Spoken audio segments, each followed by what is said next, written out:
This is a standard hook and bar. We call it machine hook and bar, but I prefer to sew this one and sewing because with the machine hook and bar I can come to close with the stitching, and if I make a mistake I can adjust it.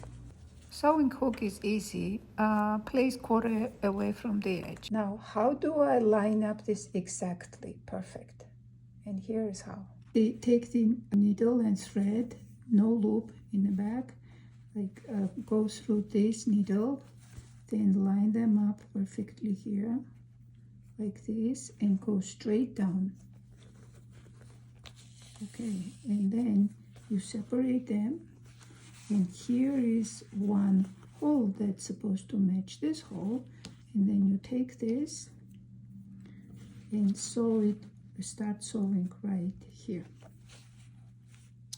Cut this, and now you can use and I will come from this point out, exactly, and I no longer need this.